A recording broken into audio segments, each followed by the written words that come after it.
अहाँ जाय छी अहाँ नीक नहीं कर रहल छी अहाँ जाय छी अहाँ नीक नहीं कर रहल हमरा छोड़ के अहाँ कतऽ जा रहल छी ये बेवफा। अहाँ तो प्यार करे वाला के ऊपर सब भरोसा तोड़ देलिए। जाओ अहाँ की केलौ छै जाओ बेवफा। Presented by Nancy Films and Music, Gandhra Chowk।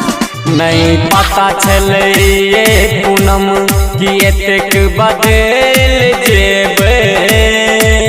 नहीं पता चले ये पूनम कि एतेक बदल जेबे।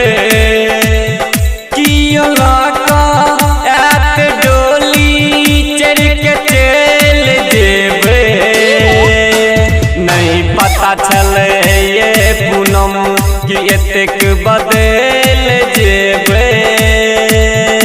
नहीं पता चले ये पूनम कि एतेक बदल जेबे।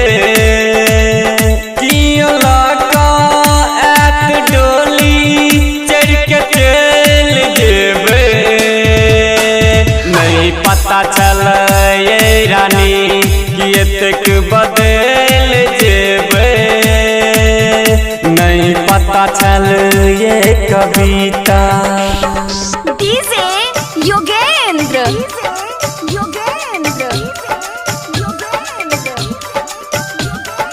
कहाँ घर है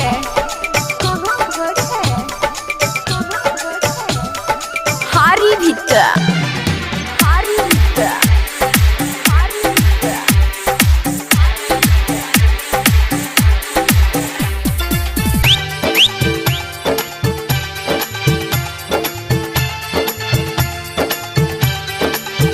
साथे रहलौ ये साथे पढ़लौ ये संगे खेलवादा कोना बिसरलौ ये।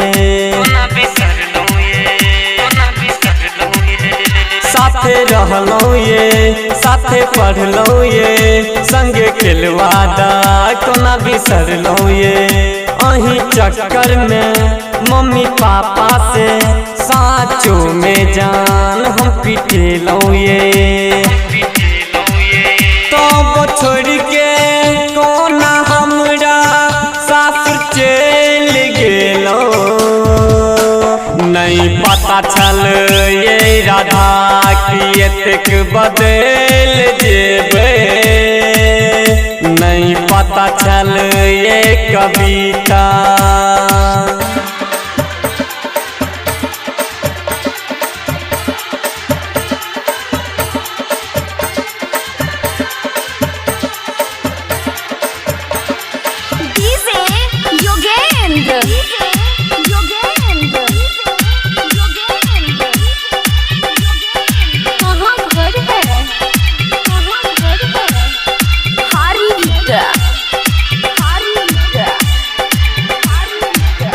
जाने से ज्यादा संगीता चाहलौ ये तब हमरा से मुँह मोड़लौ ये।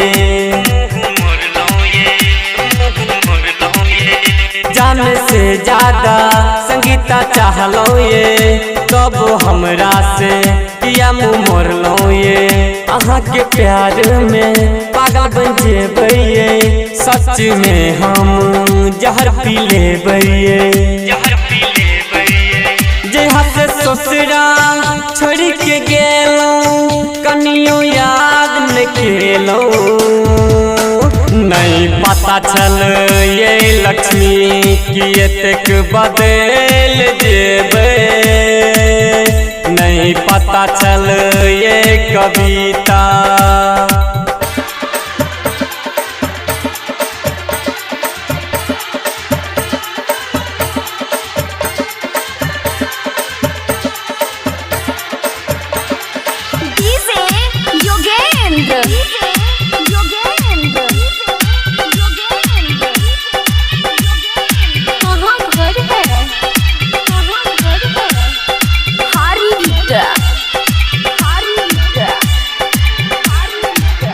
दुलार बरसम यहाँ के दिल तोड़ लहू ये।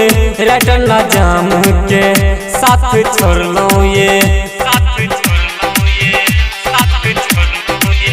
दुलार बर समिया के दिल तोड़लो ये रटना जाम के साथ छोड़लो ये राजा अफरोज से शादी केलो ये डीजे सम्मी से नाता तोड़लो ये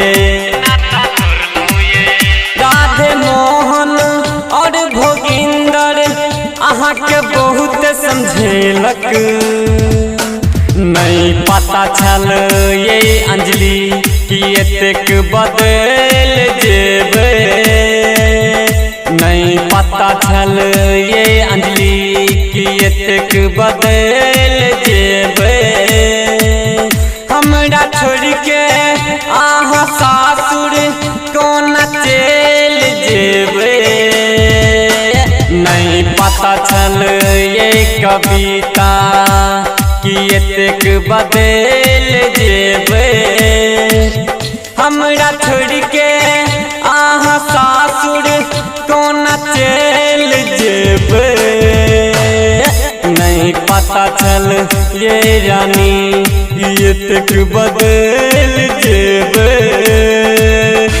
नहीं पता छल। Presented by Nancy Films and Music, Gandhra and Chowk.